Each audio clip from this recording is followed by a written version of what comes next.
Tao, bagay at hayop.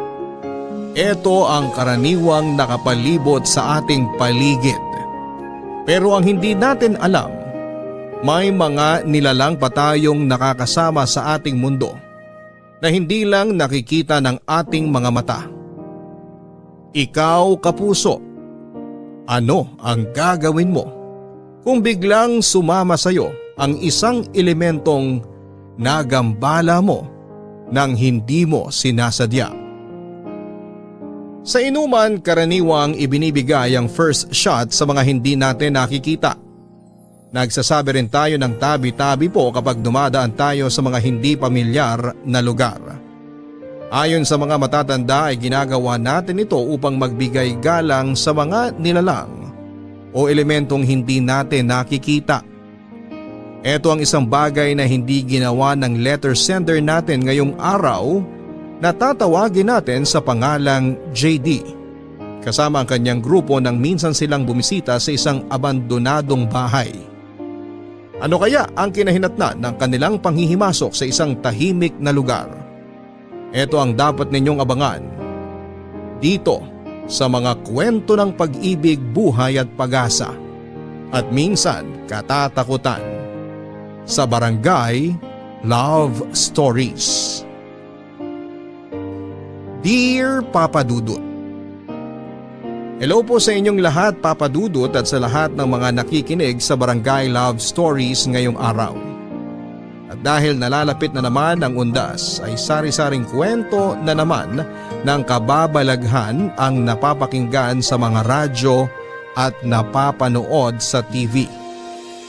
Naisipan ko pong sumulat sa inyo para ibahagi naman ang isang nakakakilabot na pangyayari sa akin at sa mga kasamahan ko.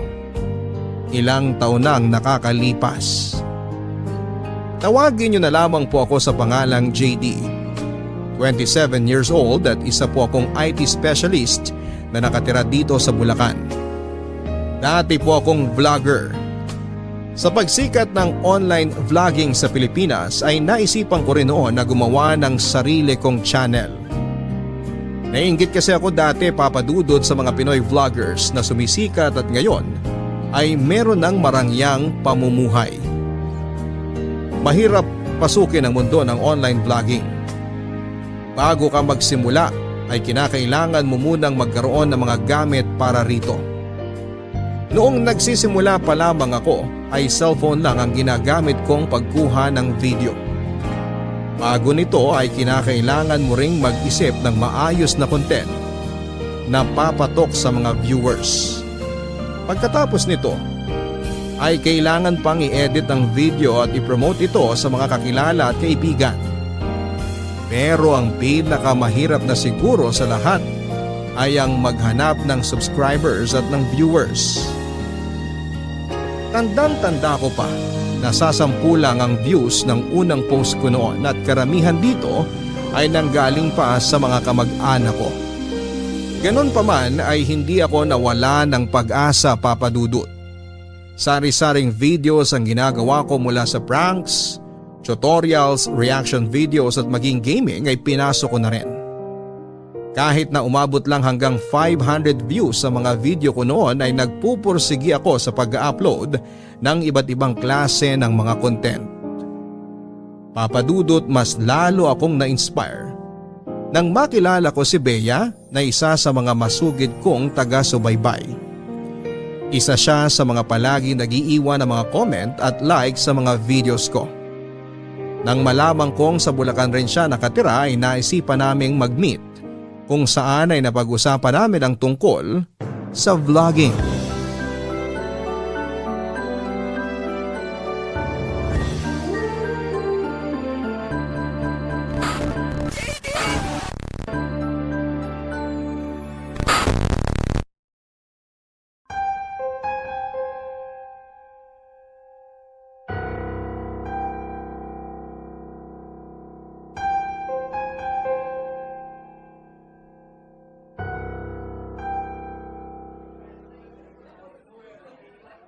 Hi!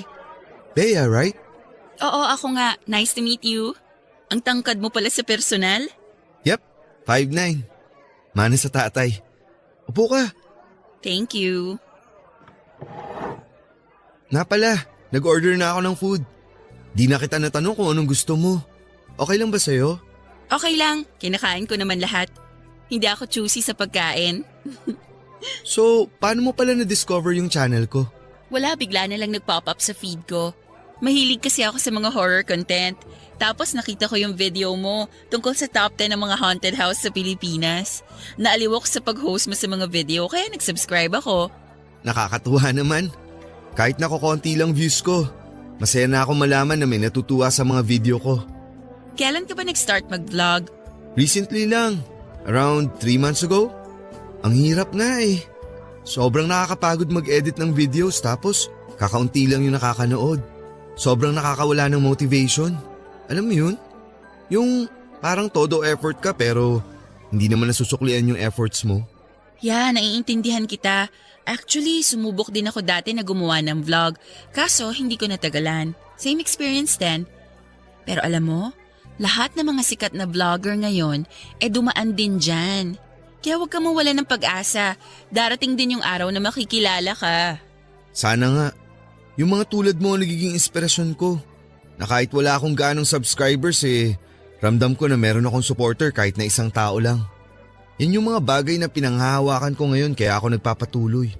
Gusto mo ba ng tip? Marami ako mabibigay sa'yo. Talaga ba? Tulad ng ano? Hindi ko naman sinasabi na expert ako pagdating sa mga bagay na yan. Pero medyo matagal-tagal na rin akong nanunood ng iba't ibang klase ng vlogs kaya in a way, may mga natutunan na rin ako sa kanila tungkol sa mga sikreto ng vlogging. Sige nga, anong number 1 tip na maibibigay mo sa akin? Una, decide your niche. Napansin ko kasi sa vlog mo, sari-sari ang mga video na pinupost mo. May nakakatakot, may nakakatawa, may sobrang random, may ilan na, no offense ha, nonsense na content. Kung gusto mong makahakot ng subscribers, dapat iisa lang ang tema ng channel mo. Hindi pwedeng iba-iba, hindi ka grocery store. Wait, medyo nalilito ako. Ganto na lang, kumbaga sa pelikula, may mga taong gusto ng romance. May iba gusto action, horror, drama. Dapat, pumili ka lang ng isang genre na ihahain. Kung horror, horror lang para ang maging fans mo ay mga horror fanatic. Isipin mo ha, nag-subscribe sila sa'yo kasi gusto nila yung horror video mo. Tapos bigla kang nag-upload ng cheesy na romantic drama. Syempre malilito sila kasi akala nila nag-subscribe sila sa channel na horror ang mga content. Gets mo? Ah, okay. So dapat isang theme lang? Yun ba ang gusto mong sabihin? Mismo. Dapat kung anong hinahanap-hanap ng subscribers mo, dun ka lang mag-focus. Teka, alin ba sa mga video mo ang may pinakamaraming views? Ano nga ba? Tingin ko yung mga nakakatakot nga. Yun ang maraming hakot eh. Yung napanood mo na tungkol sa mga haunted house, umabot yata ako ng 3K views dun eh. Feeling ko rin. Kasi na-discover kita dahil sa mga nakakatakot na videos mo eh. Tsaka prank siguro. Oo, pwede ka rin naman gumawa ng prank videos pero dapat related pa rin sa theme. Yung mga prank mo, gawin mong nakakatakot. Ganun. Ah, okay. Okay, gets ko na. Tsaka another tip. Habaan mo ang mga content mo. Okay na yung mga lampas 10 minutes. Talaga? Bakit naman? Yung algorithm kasi ngayon, mas pinapabura nila yung mahahaba. Siyempre, ang goal nila ay makakuha ng taong magbababad sa website nila. So maipupush nila yung mga mahahabang videos. Ganun ba yun? Kaya naman pala usually, yung mga mahabang videos ko ang maraming views. Sige, ngayon alam ko na. Gagawin ko yung mga sinabi mo. Salamat ha. Walang problema. Good luck sa'yo. Huwag mo akong kakalimutan kapag sumikat ka na ha. Makakaasa ka na ako pa rin ang magiging number 1 subscriber mo.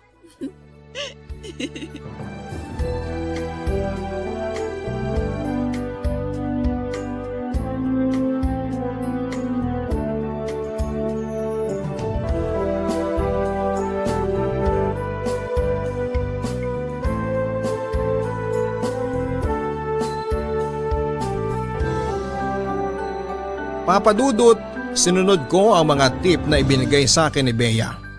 Nag-focus lamang ako sa isang tema para sa mga video na ina-upload ko. At dahil mas maraming views na natatanggap ang mga content tungkol sa mga kababalaghan, ay eto na lamang ang pinili kong tema para sa channel ko. 3 times a week kung mag-post ako noon tungkol sa iba't ibang horror stories mula sa iba't ibang panig ng bansa.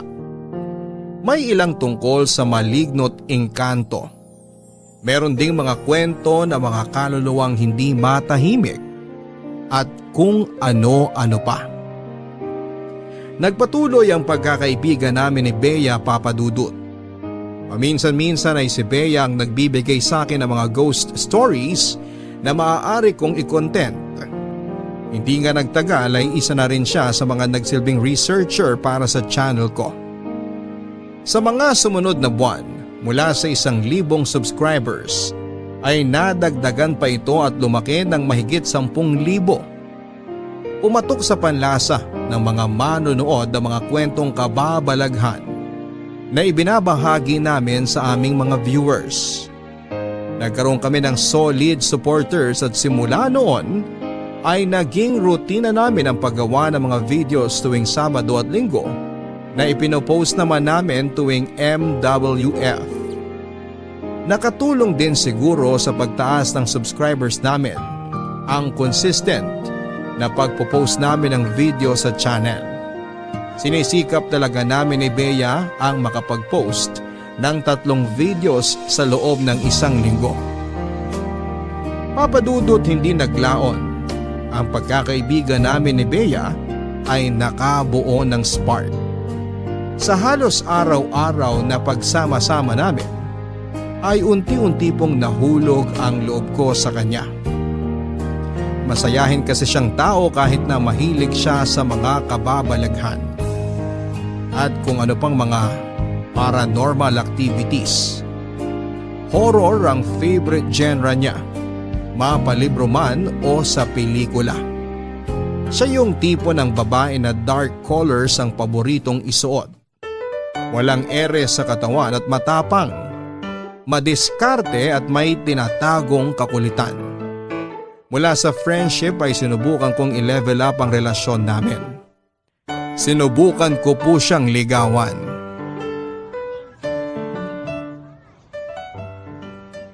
Pasensya ka na sa biglaang aya Okay lang, wala rin naman akong ginagawa. Uy nga pala, congrats! Dumadami ng subscribers mo ah. Thank you.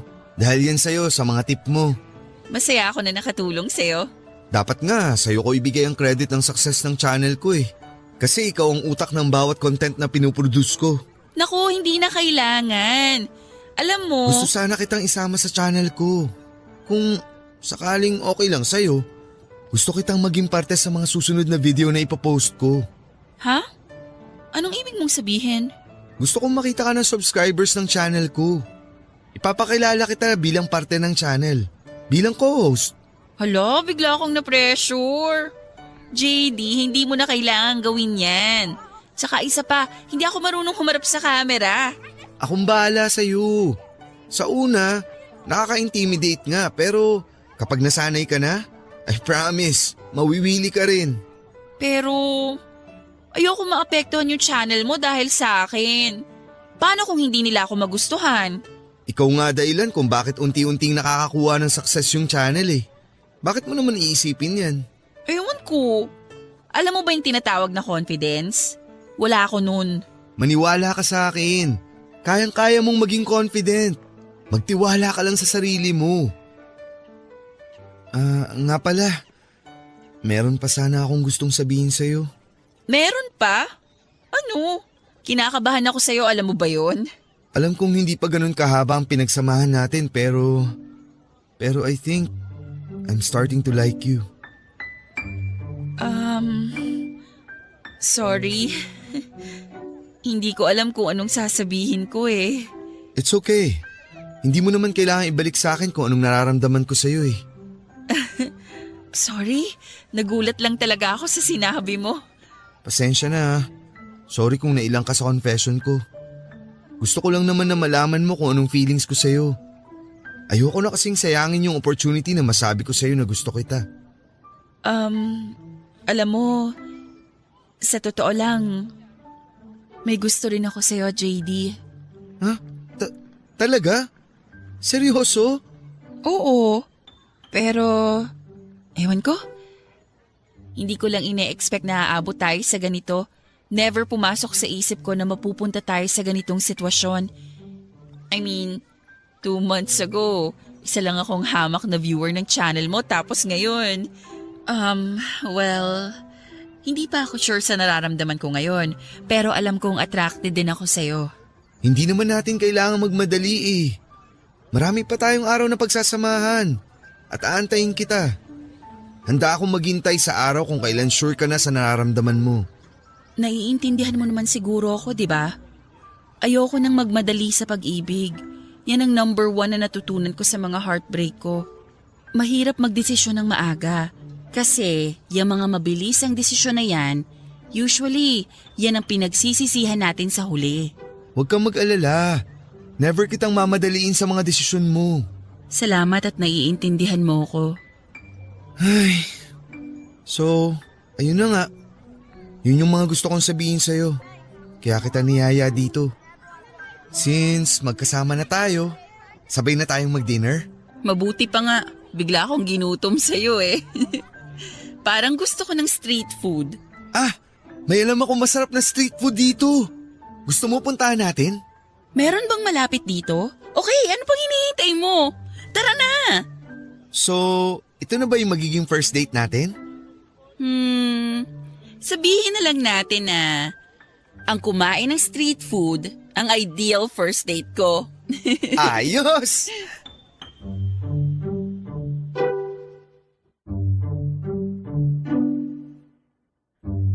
Papadudod isang freelance writer si Bea.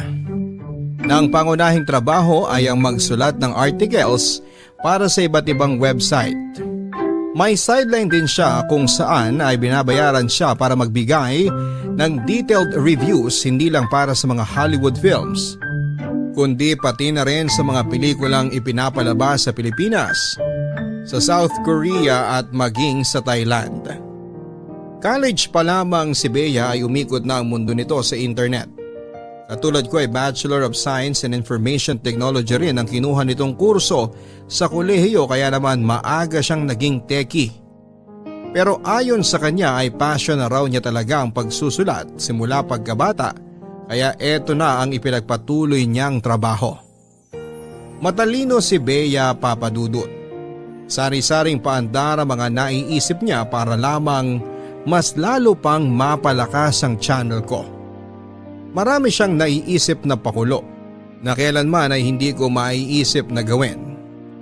Siya ang dahilan kung bakit ang naghihingalo kong channel noon ay unti-unting nakilala at nakakuha ng 15,000 subscribers. Nang mga panahong yon ay sinimulan ko na ring pagkakitaan ng mga content ko. Bilang pasasalamat ay opisyal kong ipinakilala si Bea sa subscribers ko bilang girlfriend at ang bago kong co-host matapos niya akong sagutin 2 months after kong mag-confess ng nararamdaman ko sa kanya. Siya ang utak sa likod ng tagumpay ng channel ko, kaya marapat lamang na ibigay ko sa kanya ang tamang credit. Sa nalalapit na anibersaryo ng channel namin ni Bea ay naisipan ko mag-ghost hunting. Maraming ancestral house sa Bulacan na ipinatayo pa noong sinaunang panahon na tingin namin ay pinamumugaran ng mga espiritong hindi matahimik. Ito ang napili naming gawing bilang anniversary content upang patunayan sa viewers namin na sa mundong ito ay may mga bagay pa rin tayong nai-experience na hindi kayang ipaliwanag ng siyensya. Ang desisyon naming ito, Papadudut, ang isa sa mga desisyong labis namin na pinagsisihan. Barangay Love Stories. Barangay Love Stories. Ang mga Kapuso shows mapapanood at mapapakinggan din abroad via GMA Pinoy TV, GMA Live TV at GMA News TV channels. Para mag-subscribe, visit www.gmapinoytv.com. Follow us at GMA Pinoy TV on Facebook, Twitter, Instagram, YouTube, Viber, and TikTok for the latest updates on Kapuso programs, artists, events, promos, and more. Salamat, Kapuso! Barangay Love Stories. Barangay Love Stories. Noong una ay dalawang content talaga ang pinagpilian namin ni Bea Papadudut. Ito ay ang mag-ghost hunting o ang mag-live stream habang binabasa ang creepy horror stories na magmumula sa sarili naming fans. Pero mas nagustuhan ni Bea ang ideya na pumasok sa isang abandonadong bahay at maghanap ng kababalaghan. Mas nakakatakot daw yon at mas thrilling. Isa pa ay pwede naming hatiin ang video ng ilang parts na mas aabangan ng mga manonood. Isang ancestral house na malapit sa amin ang una naming pinuntahan. Isa ito sa mga pinakasikat na lumang bahay sa lugar namin na dinadayo ng mga turista. Kinailangan pa naming makipag-coordinate sa LGU para namang makakuha kami ng permit na magagamit ang naturang bahay para sa video namin. Yun nga lang, noong napag-alaman nilang ghost hunting ang pakay namin, sa nasabing historical landmark ay hindi nila kami pinayagan. Dahil baka katakutan daw ito ng mga turista at maapektuhan ang turismo ng lugar. Bilang plan B ay dumayo pa kami sa ibang bayan para makahanap ng abandonadong bahay. Doon ay ipinakilala kami ng kaibigan ni Bea kay Lola Insiang, na caretaker ng lumang bahay na halos 20 years na raw na walang nakatira. Ipinatayo umano ang bahay matapos ang World War II at pagmamay-ari ito ng dating politiko. Sa ngayon ay wala nang tumatao rito dahil nag-migrate na sa ibang bansa ang kasalukuyang may-ari nito. Kapalit ng pera ay pumayag si Lola Insiang na gawin naming location ang bahay na kanyang binabantayan. Pero sa simula pa lamang ay sinabihan na niya kami na baka mabigulang kami sa plano naming ghost hunting dahil sa tanang buhay niya ay never pa raw siyang nakaramdam ng kababalaghan sa bahay na yon.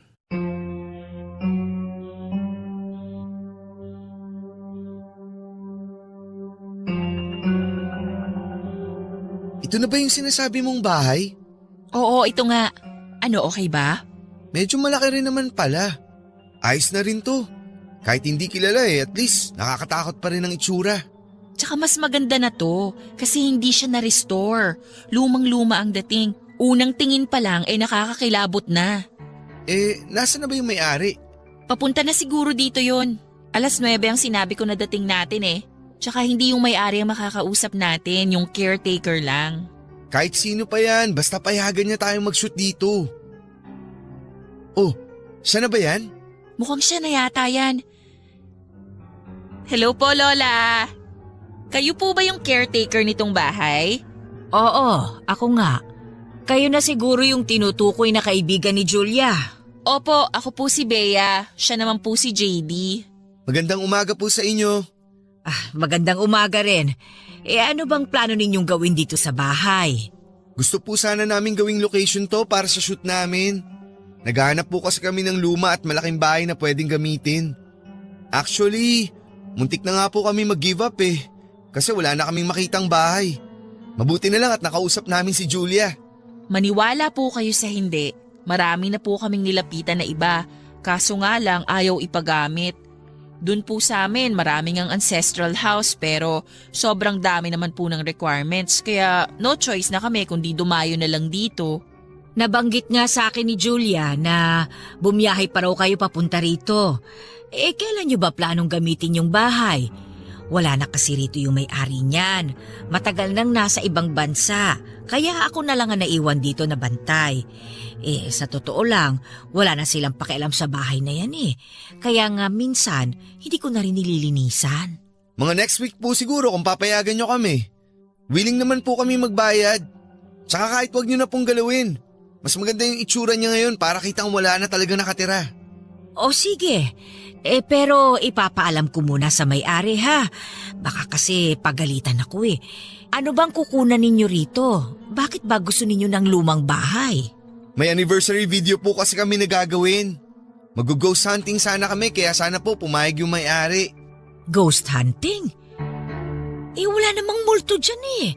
Sa tagal ko nang nagbabantay dito, wala ni anino ng multo akong nakita sa pamamahay na yan. Okay lang po. Madali lang naman yung gawa ng paraan eh. Saan ba mapapanood yung video na yan? Sa TV ba? Hindi po. May channel po kami tungkol sa mga kababalaghan. Mapapanood niyo po to sa internet. Internet ba kamo? Ay naku, hindi ako marunong yan eh. Masyado na ako matanda para sa mga gadgets na yan. Kung gusto niyo pong panoorin, pwede niyo pong itanong kay Julia. Subscriber din po siya ng channel namin. Kung hindi po kayo busy ngayon, baka pwede po namin kayong ma-interview tungkol sa history ng bahay na to. Ay naku, wag na. Nakakahiya naman. Ay, hindi ako marunong humarap sa camera. Pwede naman pong off-cam. Kailangan lang po namin ng details para may mailagay kami sa script. Ano bang kailangan ninyong malaman?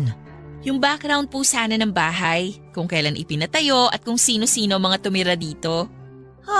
Mas matanda pa itong bahay na ito kaysa sa akin eh. Sa pagkakatanda ko, ipinatayo yan ilang taon matapos ang giyera dito sa Pilipinas. Hindi ako sigurado pero yun ang kwentong narinig ko. Pagmamay-ari ito ng mayamang pamilya na binili ng angkan ng amo ko. Tapos napasa-pasa na hanggang sa wala nang tumira. May mga nakakagimbal po ba na nangyari sa bahay? Kung may namatay o may mga nangyaring aksidente po ba rito? Ay, wala naman sa pagkakaalala ko. Tahimik ang mga pamilyang tumira dyan eh. Teka, gusto nyo bang silipin yung loob? Pwede po ba? Abay, oo naman. Sandali lang kukunin ko yung susi. Ano sa tingin mo? Okay na yan. Kung wala man tayong makuna ng multo, edi tayo na lang gagawa ng multo.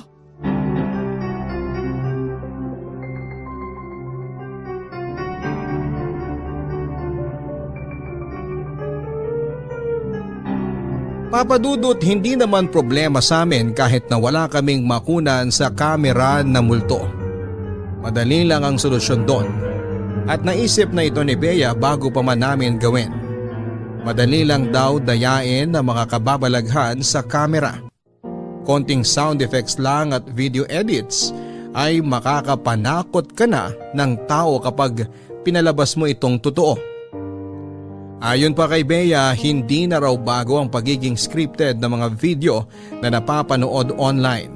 Sa katunayan ay halos lahat daw ng content creators ay ginagawa ito ng hindi namamalaya ng mga viewers. Ang mga prank, social experiment at ghost hunting ay karaniwang daw na scripted. Sa pagdating ng araw ng shoot ay kinailangan naming magsama ng crew dahil hindi namin ito kakayaning dalawa ni Bea. Halos kalahating oras din kasi ang biyahe papunta sa binayaran naming old abandoned house. Isa pa ay kinailangan namin ang katuwang para kumuha ng video nang sa ganoon ay magkaroon ng iba't ibang anggulo ang content namin. Kinausap ko ang dalawa kong kaibigan na sina James at Mikoy upang magsilbing camera crew.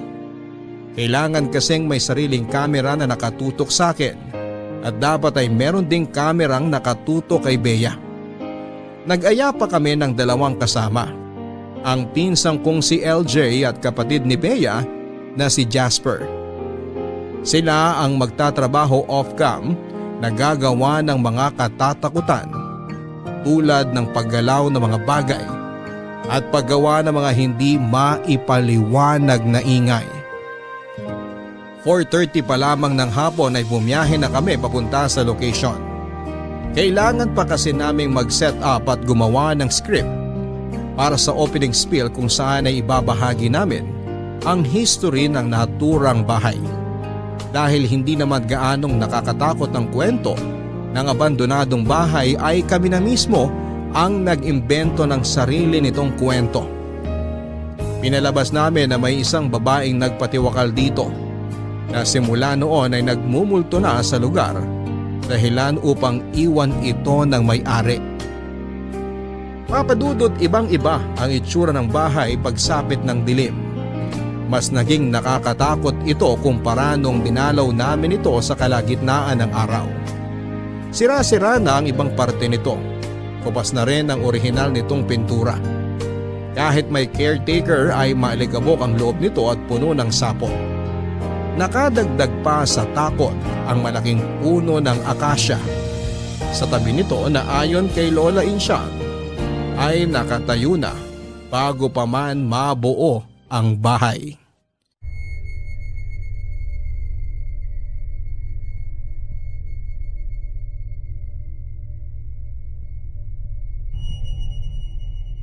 Quarter to 10 na pala. Ano sa tingin mo?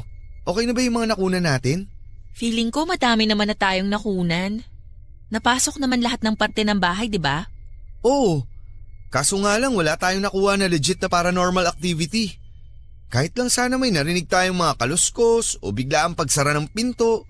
Kaso wala talaga. Okay na yon. Nagawa naman nila Jasper at LJ yung trabaho nilang manakot. Tsaka di ba sabi nga ni Lola Insyang, wala raw multo rito. Lahat ng lugar may mga nagtatagong spirits. Nabasa ko yan sa internet. Yung iba nga lang hindi na nagmumulto kasi tahimik na sila. Pero kapag nabulabog, malaki ang chance na baka magparamdam sila. Hindi pa ba sapat yung mga peking sigaw ko kanina para mabulabog sila? Kung meron mang espiritu dito, dapat kanina pa sila nagparamdam. Kung may mga multuman ngayon dito, engkanto, anumang klaseng nilalang, magparamdam naman kayo kahit ngayon lang. Pakita nyo tapang nyo! O ano? Huy, baliw to! Bakit? Natatakot ka? Hindi naman. Pero irespeto pa rin natin tong lugar. Saka baka marinig ka ng mga kapitbahay. Sila pa mabulabog. Dami mo kasing alam. May sinasabi ka pang nababasa mo sa internet dyan. Tara na, pack up na tayo para makauwi na. Kanina pa sumasakit tong ulo ko eh. Hindi ka kasi kumain kanina bago tayo bumiyahe. May gamot yata ako sa bag ko. Shhh! Narinig mo yun? Ang alin? May bumukas na pinto. Hanapin natin, dali buksan mo yung camera mo. Baka naman sina Jasper lang yun. Kanina pa sila nasa labas nag-aayos ng gamit. Tayong dalawa lang nga nandito sa loob ngayon. Sandali lang. Sure ka ba na may narinig ka? Ito na yung hinihintay mo, di ba? Legit na to. Halika na.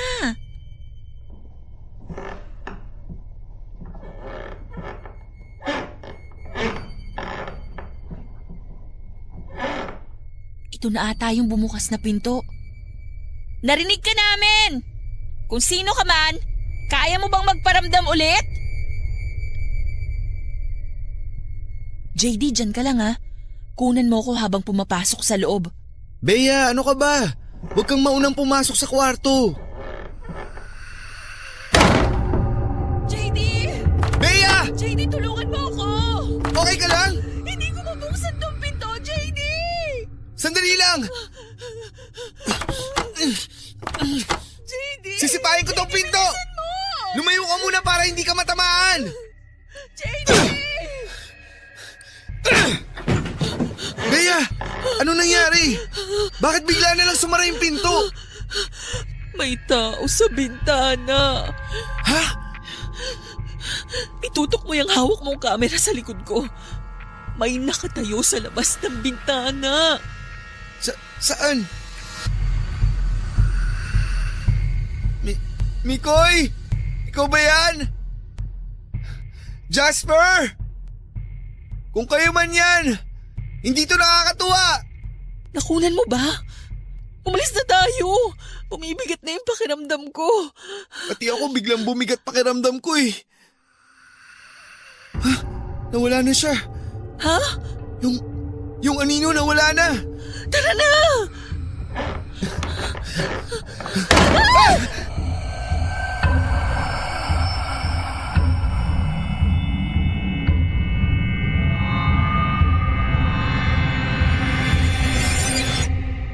Papadudot sobrang bilis ng mga pangyayari. Mabilis kaming nagsitakbuhan ni Bea palabas ng abandonadong bahay nang makita namin ang malaking figura ng tao na doble pa sa tangkad ko. Nung unay, inakala kong kagagawan lamang ito nila Mikoy at Jasper. Pero nang mapagtanto naming nasa labas lang ng bahay, ang dalawa ay mabilis kaming binalot ng takot. Hanggang ngayon ay naaalala ko pa ang pakiramdam na naramdaman ko ng gabing yon. Nanlamig ang buong katawan ko. Nagsitaasan lahat ng balahibo ko. Bumigat din ang dibdib ko at bigla na lang sumakit ang aking ulo. Nang gabing yon ay plano pa sana naming kumuha ng ilang additional footage, pero dahil sa nangyari agad na na-pack up ang shoot.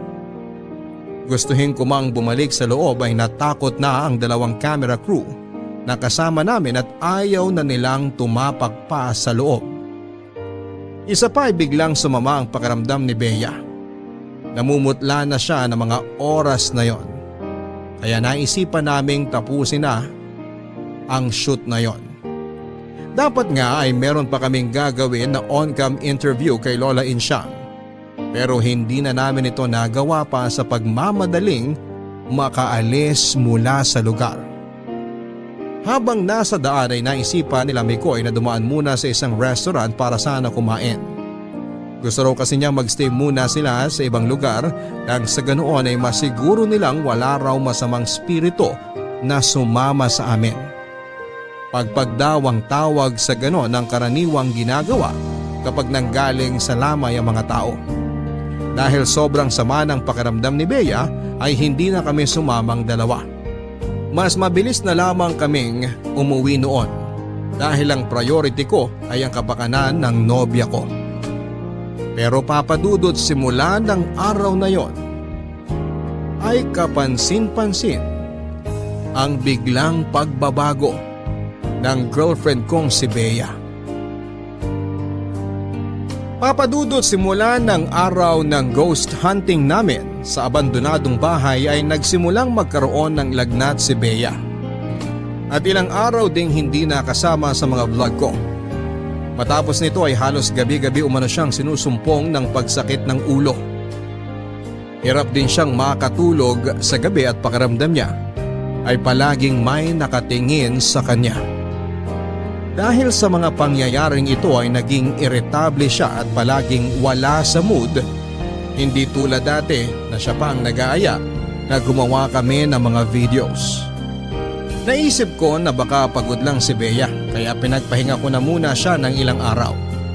Pansamantala siyang tumigil sa pagiging parte ng channel ko at hinayaan ko na muna siyang gawin ang mga bagay na makabubuti sa kanyang kalagayan. Habang wala si Bea ay sinimulan kong i-edit ang mga video footage na kinuna namin sa lumang bahay. Habang pinapanood ng clips ay may kakaibang bagay akong napansin sa mga video na hindi namin nakita noong nasa naturang lugar pa kami. May isang malaking anino na nakabuntot kay Bea. Hindi lang ito isang beses na nakunan sa camera kundi halos lahat ng frame na kasama siya ay nandun din ang malaking anino. Agad kong tinawagan si James at Mikoy na nagsilbing cameramen upang tanungin kung napansin din ba nila ang anino noong nasa abandonadong bahay pa kami. Katulad ko papadudot ay nagulat din sila sa mga nakita nila. Nagdalawang isip ako kung ipapaalam ko kay Bea ang nakita ko. Baka kasi makadagdag pa ito sa stress niya kaya minabuti kong itago na muna ito mula sa kanya habang tinatapos kong i-edit ang vlog namin.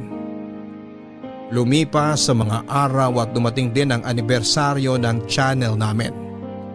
Pagkapos ko ng aming video na hinati ko sa 3 parte ay agad itong dinubog ng mga subscribers namin at ilang casual fans. Wala pang 24 oras ay nakakuha agad ito ng 30,000 views. Para sa iba ay maaring malit ang bagay na yon. Pero para sa akin, isa na itong malaking achievement. Hindi sikat ang channel namin pero kung puputok tong video series namin ay siguradong makikilala kami ng husto. Marami na ang naintriga sa video namin dahil ginawa kong highlight ang hindi maipaliwanag na aninong sumunod kay Bea. Matapos ipalabas ang first part ay mas dumami pa ang bilang ng mga subscribers namin. Papa Dudut, bago pa man mapanood ni Bea ang video, ay pumunta ako sa kanila upang ipaalam ang mga nakita ko sa video. Nagulat na lamang ako sa mga inamin niya sa akin.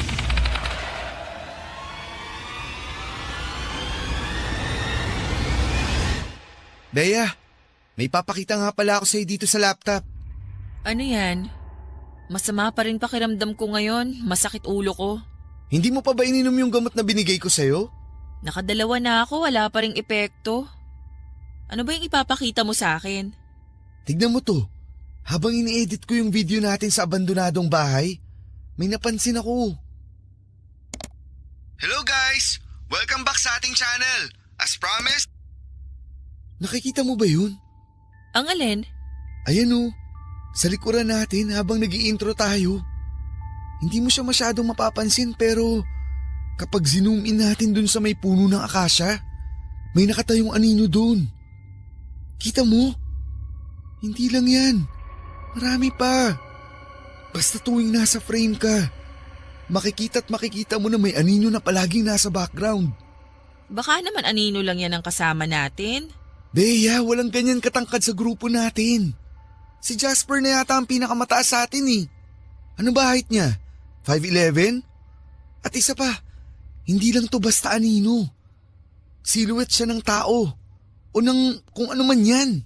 Eh yung video na nakunan mo nung magpakita siya sa atin sa kwarto, na-check mo na ba?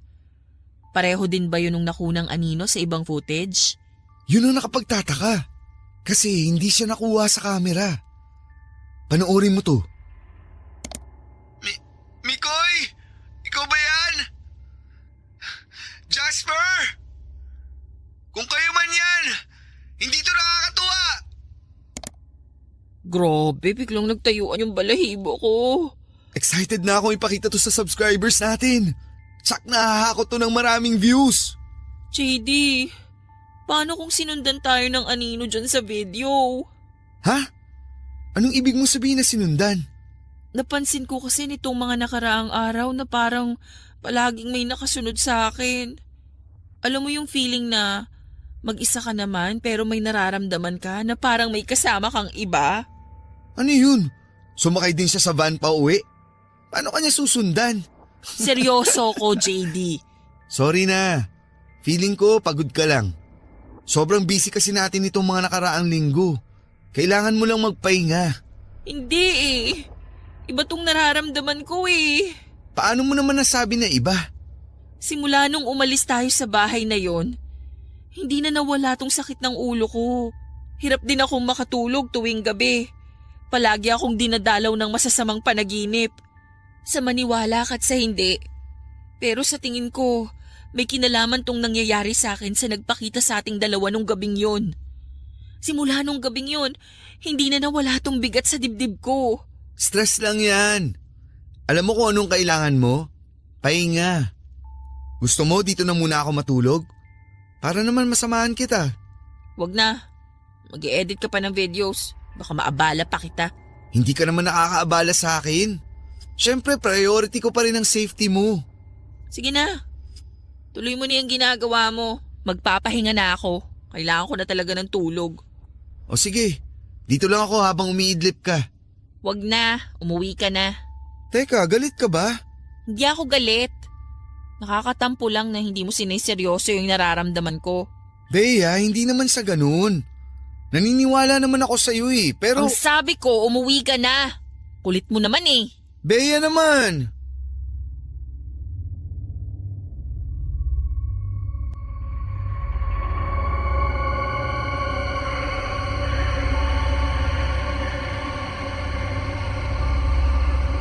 Papa Dudut, aaminin ko po sa inyo na bagamat puro horror contents ang laman ng channel ko, ay hindi ako gaanong naniniwala sa mga multo o kung anumang kababalaghan.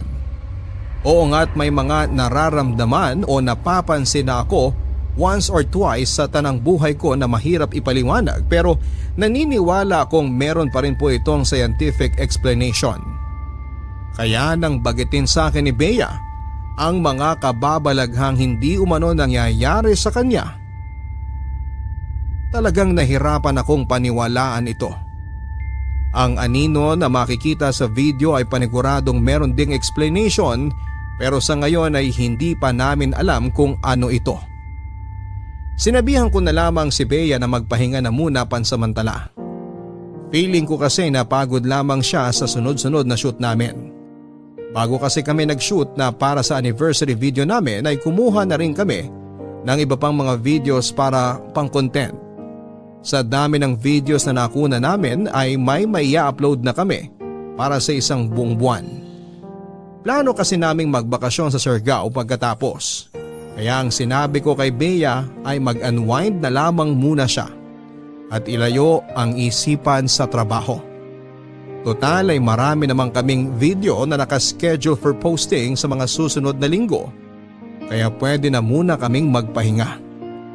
Habang nagpapahinga si Bea, isang araw ay pinuntahan niya ako sa unit ko.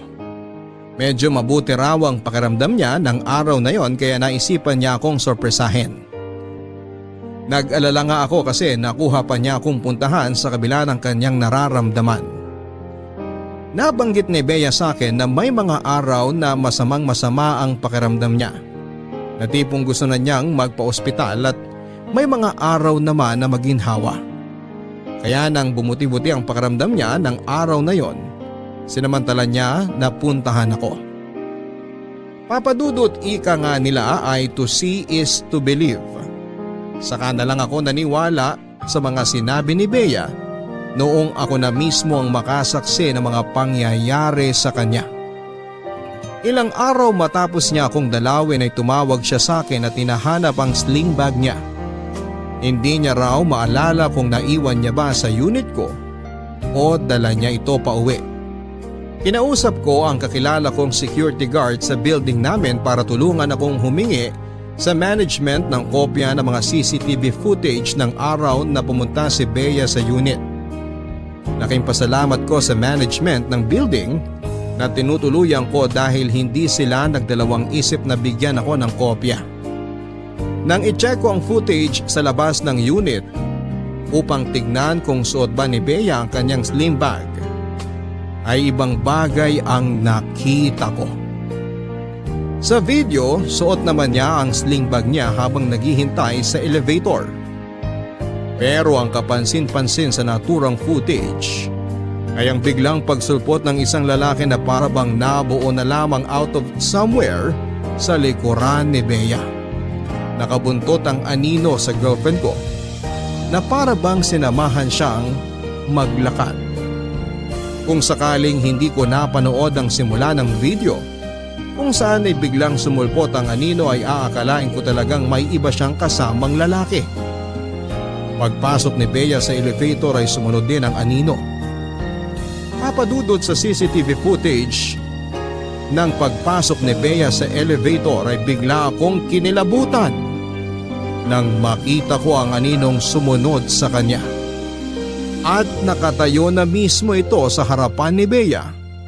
At kapuna-puna na walang kaalam-alam si Bea na may kasama na pala siyang nilalang sa loob ng elevator na hindi niya nakikita. Matapos ko makita ang mga CCTV footage, Papadudot, ay dali-dali akong pumunta kina Bea para pag-usapan namin ang mga nangyayari sa kanya. Bea, nakita mo na ba yung sinend kong video sa'yo? Oo, napanood ko na. Anong masasabi mo dun? Ano pa bang gusto mong sabihin ko? Na I told you so? Matagal ko nang sinasabi sa yung nangyari sa akin pero hindi mo pinaniniwalaan. Naniniwala na ako. Ngayon nakita na mismo ng dalawang mata ko. Naniniwala na ako sa'yo. Kahit naman maniwala ka't sa hindi, wala namang magbabago eh. Minumulto pa rin ako. Pero sa tingin mo, bakit ka sinundan? Aba, malay ko, JD. Bakit ako tinatanong mo? Ba't ka sumisigaw? Galit ka ba? Naiinis lang ako sa'yo. Kung wala pang nakunan sa CCTV, di hanggang ngayon hindi ka pa rin maniniwala sa akin. So anong tingin mo sa akin? Luka-luka na nag-iimbento lang ng kwento? Siyempre kailangan ko muna ng ebidensya. Sabi ko naman sa'yo, naniniwala ako. Kaso nga lang, kailangan din natin tignan yung possibility na baka scientific ang rason kung bakit ka nagkakaganyan. Ewan ko sa'yo, para kang tanga. Sorry na. Lumapit kaya tayo kay Father June? O maghanap tayo ng paranormal investigator? Pwede tong follow-up video sa ghost hunting natin. JD naman! Ganito na nga ang nangyayari sa akin tapos yung channel mo pa rin ang nasa utak mo? Naisip mo pa akong gatasan sa lagay kong to? Hindi naman kita ginagatasan. Nabasa mo ba yung mga comments sa first part ng ghost hunting video natin? Sobrang dami nang naghahanap ng second part. Marami ng tao ang invested sa video natin. Kaya opportunity na natin to para pahabain pa yung istorya. Bea, ito na ang hinihintay natin. Marami nang nakakapansin sa channel natin. Ngayon pa ba tayo titigil? Alam mo, malakas ang kutob ko na dahil sa video na yan kaya ako minumulto eh. I-delete na lang kaya natin yun. Ano sa tingin mo? Huwag na nating i-upload yung iba. Baka sakaling tantanan na ako kapag ginawa natin yun. Di ko magagawa ang gusto mo. Pangarap nating sumikat, di ba? Eto na yun. Eto na yung matagal nating inaasam. Kung ang kapalit lang din naman ng pagsikat natin ay ang kalusugan ko, wag na lang. Mahal ko ang buhay ko. At kahit hindi ako sumikat, okay lang sa akin. Basta ang mahalaga ay makabalik na ako sa dati. Bea naman. Nakakadismaya ka, JD, sa totoo lang. Alam mo naman kung gaano ko katagal hinintay itong araw na to, di ba? Oo, alam ko. Pero wala ka kasi sa sitwasyon ko ngayon. Pagod na ako. Parang sasabog na tong ulo ko sa sobrang sakit. Alam mo bang nakalimang gamot na ako ngayong araw pero walang tumatalab? JD, mahigit 24 hours na akong gising. Hanggang ngayon habang kausap mo ko, para akong niyayakap ng malamig na hangin. Ayoko na ng ganito. Ayoko na ng ganitong feeling. Natatakot na ako. Baka naman may iba pang solusyon. Lumapit muna tayo kay Father. Marami tayong pwedeng lapitan. Huwag naman tayo magpadalos-dalos. Kapag dinilit natin yung video, hindi na natin may babalik yung views. Bahala ka. Ayoko nang makipagtalo, pagod na ako. Sorry, hindi ko alam na nahihirapan ka na pala. Hayaan mo, bukas na bukas lalapit tayo kay Father June. For the meantime, dun ka muna sa unit ko tumuloy para may kasama ka. Dun ka muna magpahinga para mabantayan at maalagaan kita. Babawi ako sa'yo.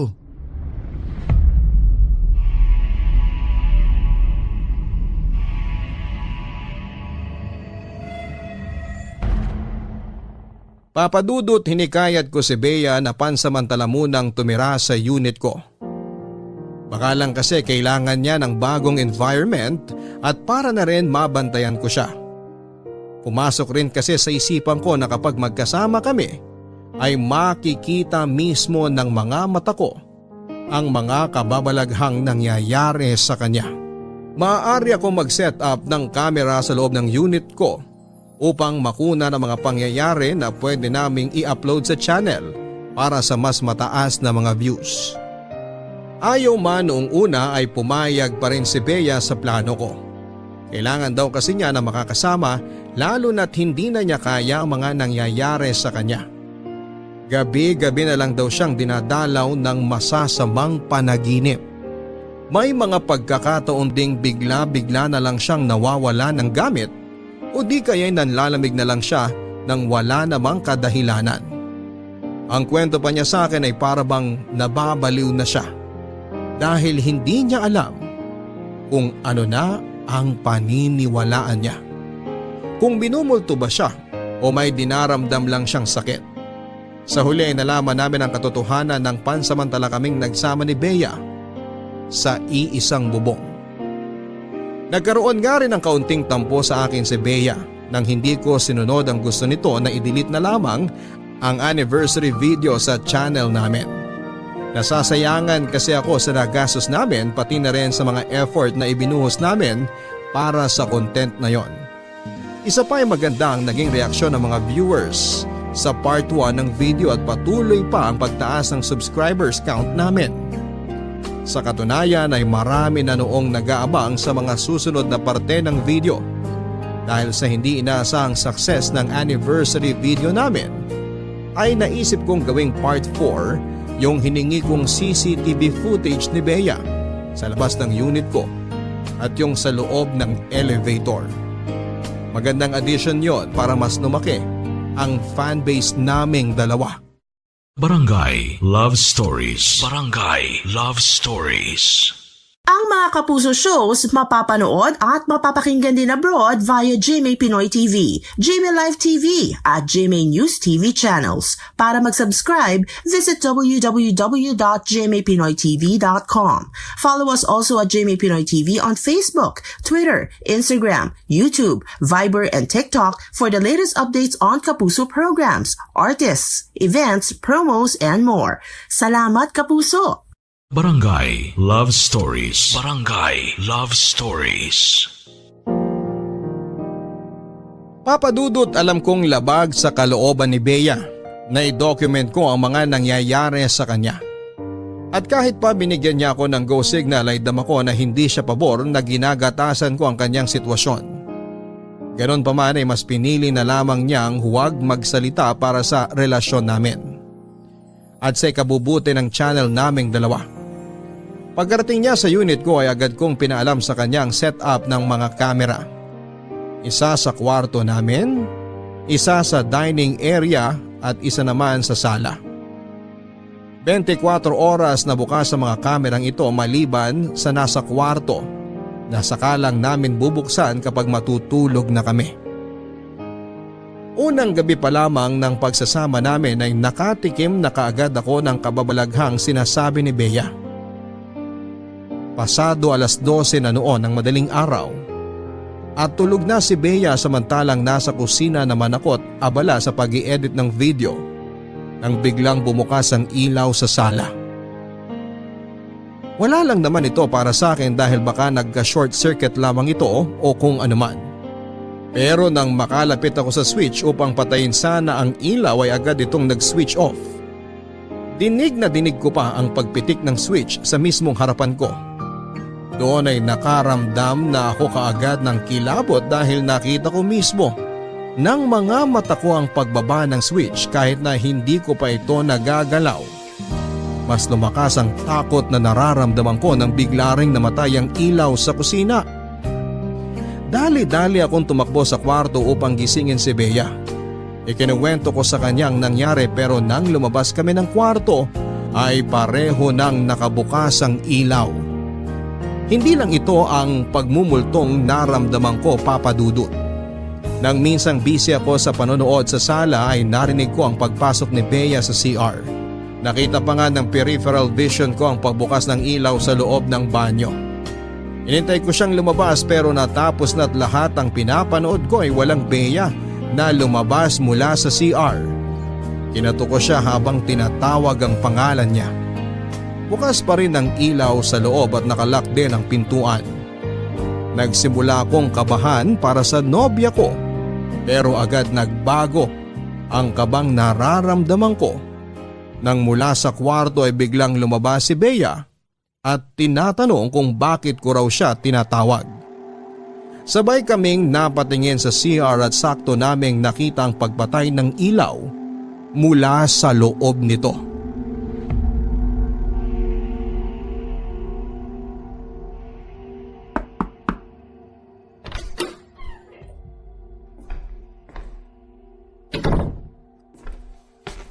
Bea, heto.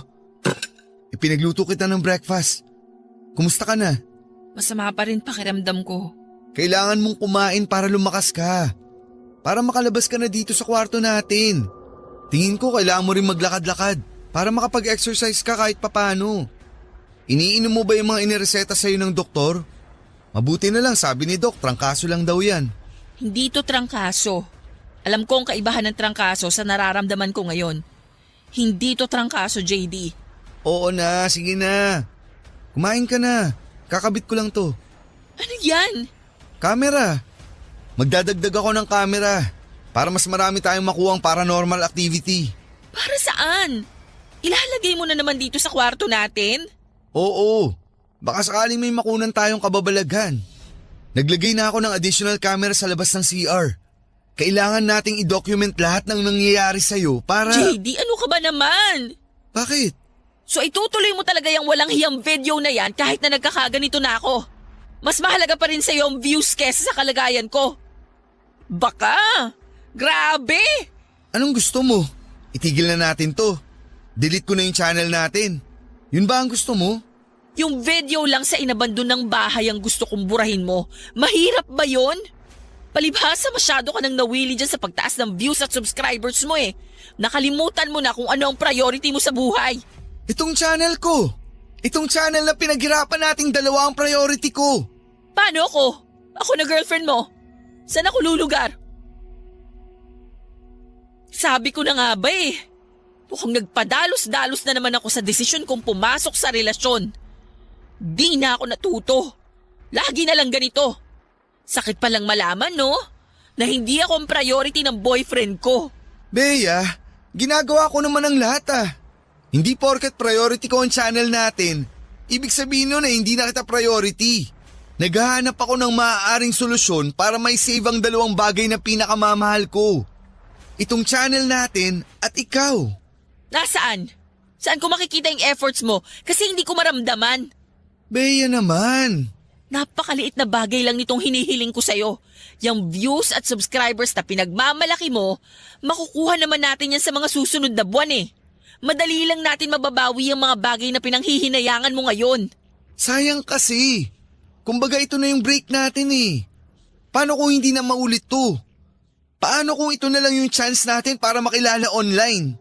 JD, wag mo sanang hayaang humantong pa tayo sa araw na papipiliin kita kung ako o yung channel mo. Alam kong hindi mo magagawa sa akin yan. Hindi pa siguro ngayon, pero sige lang. Batuhin mo pa ako ng red flags, matatauhan din ako. May bisita ka ba? Wala tayong kasama rito. Tayong dalawa lang ang nandito sa unit. Eh sino yung kumatok? Sandali lang, i-check ko. Huwag mo akong iwan dito. Di ako lalabas ng kwarto. Sisilip lang ako.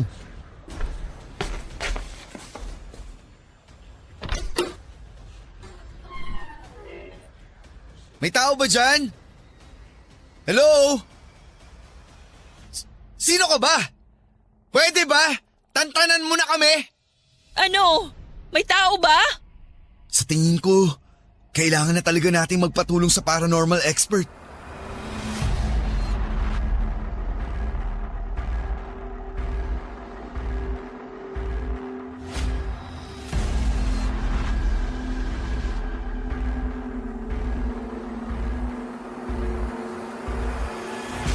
Papadudot sa pagdaan ng mga araw ay mas lumala pa ang mga nararamdaman namin ni Bea sa loob ng unit ko.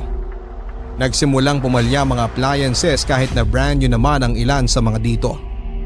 Sinubukan naming ipakita sa electrician ang linya namin ng kuryente at ayon sa tumingin ay wala naman daw itong problema. Napapadalas din ang mga naririnig naming kalabog at mga yabag, lalo na tuwing sumasapit ang madaling araw. Sa pagkakataong yun ay wala na akong pakialam sa mga nakaset up na kamera. Itinigil ko na rin ang pagkuha ng video sa aming sarili dahil wala naman itong nahahagip na kababalaghan. Mas natakot na ako para sa kalagayan naming dalawa ni Bea, lalo na't naapektuhan na kaming pareho. Hindi lang physically, pati na rin mentally.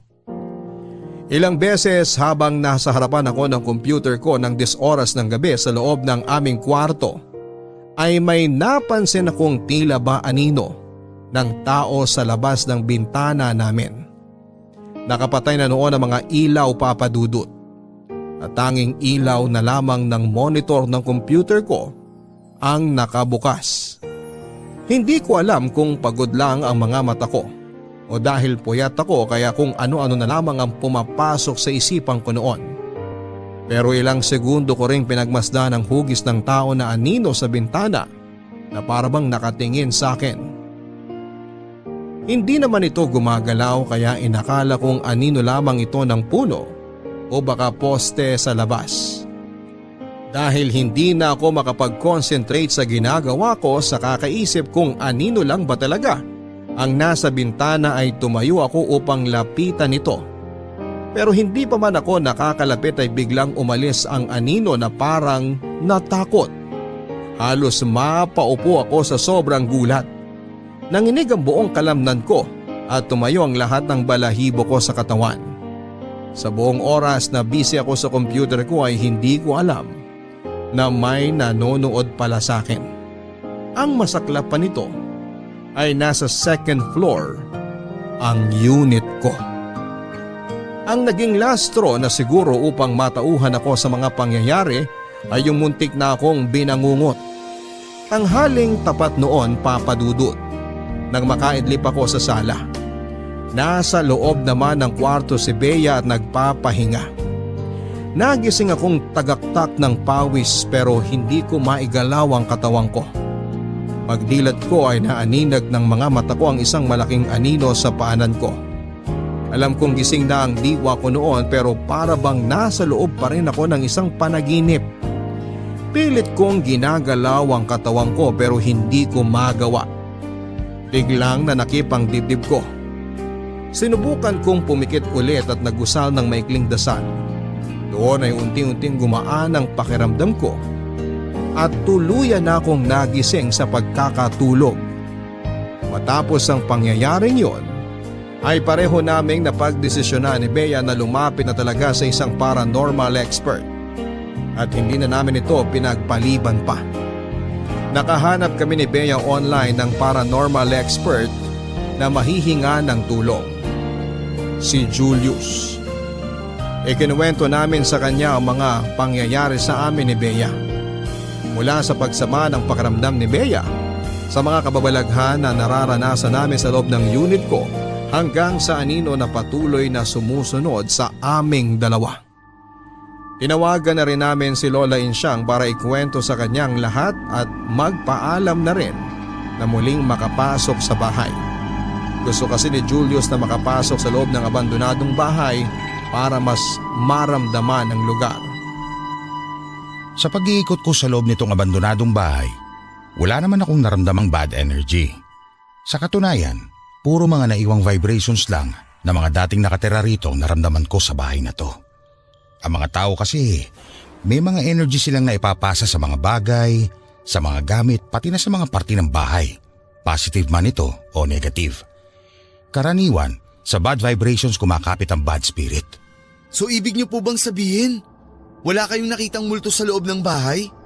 Sabi ko naman talaga sa inyo noong una pa lang na wala namang nagmumulto rito, hindi ba? Sinisi niyo pa nga itong bahay sa mga nangyayari sa inyo eh. Pero paano niyo po maipapaliwanag yung nangyayari ngayon kay Bea? Ako mismo, nakita at naranasan ko na rin yung pagmumultong sinasabi niya. Hindi multo ang sumusunod kay Bea, kundi isang elemento. Ano pong elemento? Tulad ng mga kapre o duwende, ganun ba yung sinasabi ninyo? Kaya ako kayo tinawag dito sa labas ng bahay ngayon dahil dito ko ipapaliwanag ang nangyayari sa iyo. Wala sa loob ng bahay ang gumugulo sa inyo, kundi nandito siya sa labas. Sa mismong puno ng akasya na nasa tabi natin. Dito siya nakatira, sa punong ito. Imposible naman yata yung sinasabi mo. Simula pagkabata ko, dyan sa puno ng akasya na yan kami naglalaro. Wala naman kaming kapring nakikita na nakatira dyan eh. Nag-iimbento ka naman yata. Harmless lang naman kasi ang mga elementong nakatira sa mga puno. Usually, sila ang mga bantay ng kalikasan. Katulad doon ang sinabi nyo, bata pa lang kayo naglalaro na kayo rito, hindi ba? Ibig sabihin nun, kilala na kayo. Alam nilang wala kayong masamang idudulot sa binabantayan nilang lugar. Pero sa kaso nila Bea at JD, dayo lang sila. Ngayon lang sila nakita ng nagbabantay dito. Teka sandali, nalilito ako eh. Hindi naman tong puno ang sadya namin nun eh. Itong bahay ang pinasok namin. Pero hindi ba bago kayo pumarito, tahimik ang lugar na ito? Wala nang nakatira rito, wala nang pumaparito, wala nang tumatao. Kaya nung bigla kayong sumulpot sa tahimik na lugar na to, nabulabog sila. Binulabog niyo sila. May tanong ako, bago kayo nagsimula sa ghost hunting niyo, nag-alay ba kayo ng dasal? Humingi ba kayo ng permiso hindi lang sa nagmamayari ng bahay, kundi maging sa mga hindi natin nakikitang elemento na nakatira rito? Hindi eh. Ginulo niyo sila. Ganon ang nangyari.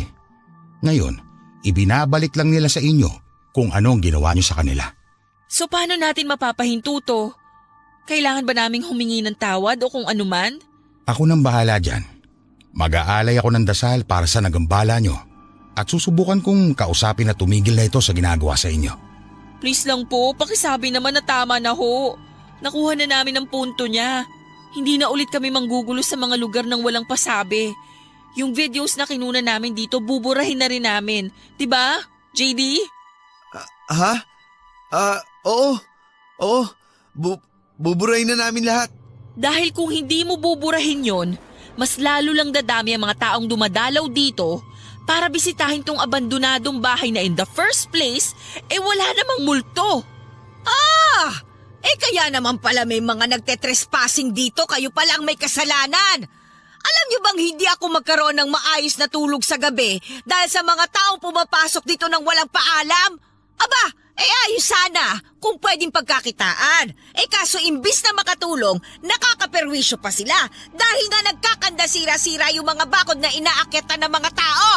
Sorry po. Hindi namin alam na ganun ang mangyayari. Pangako po. Buburahin na namin yung videos para na rin hindi na po kayo maabala. At matahimik na rin kung sino man ang nakatira sa lugar na to. Dapat lang! Ang laking perwisyo ng ginawa ninyo! Malalim na ang gabi. Simulan na natin mag-alay ng dasal. Pakipasa na lang itong mga kandila.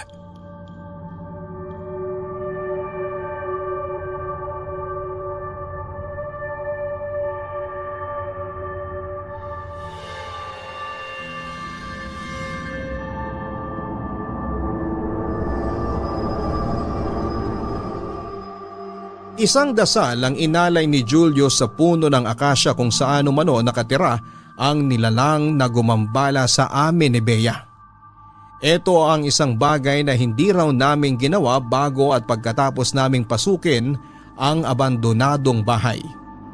May ilang ritual ding ginawa si Julius upang masigurong hindi na kami masundan pa na kung sino man ang nagparamdam sa amin sa sari-sarili naming bahay. Pagkatapos nito, Papa Dudut, ay wala na kaming naramdamang kababalaghan o anumang bagay na hindi pangkaraniwan.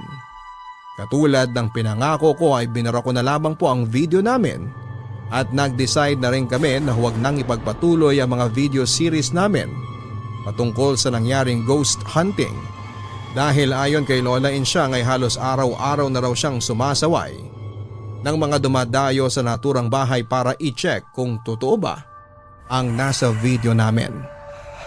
Maraming taon na po simula na mangyari ang hindi namin malilimutang karanasan sa buhay namin.